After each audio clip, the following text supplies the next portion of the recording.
Hello everyone, আসসালামু আলাইকুম। কেমন আছেন আপনারা? আবারও চলে এসেছি নারকেলের নাড়ু বানানোর জন্য। আজকে একটু ভিন্ন স্টাইলে ভিন্নভাবে নারকেলের নাড়ু বানাবো। এখানে আমি গুড় নিয়ে নিয়েছি, গুঁড়া দুধ আর নারিকেল। তো আমি এখানে কুশিরা গুড় নিয়ে নিয়েছি, আর এখানে পর্যাপ্ত পরিমাণে গুঁড়া দুধ দিয়ে দিলাম। বেশ অনেকটা গুঁড়া দুধ দিয়ে দিয়েছি। এরপরে কুশিরা গুড় দিয়ে দিলাম। তো এখন আমি ভালো করে চটকে চাটকে নিব একদম সুন্দর করে। এই তো আমার মাখানো হয়ে গিয়েছে। তো আমি আজকে একটু ভিন্নভাবে নারকেলের নাড়ু বানাবো। এখানে আমি ঘি দিয়ে দিয়েছি, ঘিটা একটু ফ্লেভারের জন্য। তারপরে নারকেল দিয়ে দিলাম।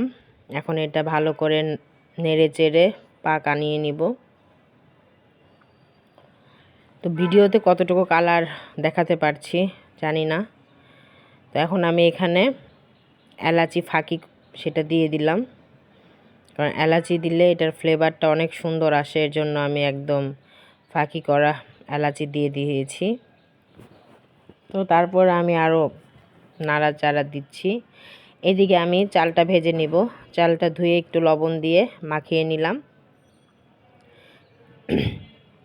এরপরে আমি এটা ভেজে ব্লেন্ড করে নিয়েছি। এই তো এইদিকে আমার নারকেলের পাক চলে এসেছে। এখন আমি এটা ঠান্ডা করতে দিয়েছি, ঠান্ডা করে নিব। তো আমি যেটাতে রাখবো সেখানে আমি একটু চালের গুঁড়া দিয়ে দিলাম। আর এই তো এইভাবে করে গোল গোল করে করে আমি বানিয়ে নিচ্ছি। এটাও আমি ভালো করে চটকে চাটকে একদম ম্যাশ করে তারপর আস্তে ধীরে বানাচ্ছি। তো কার কার নাড়ু ভাল লাগে, নাড়ু লাভারদের দেখতে চাই। আর আমার নাড়ু বানানো কেমন লেগেছে, আজকে গুড়ের নাড়ু বানিয়েছি। তো সবাই জানাবেন। জামাই ওই দিন নাড়ু বানিয়েছিলাম, সেটা খেয়ে তো তার পাগল হয়ে গেছে, তার খুবই ভালো লেগেছে, তাই আজকেও আবার বানিয়ে নিলাম।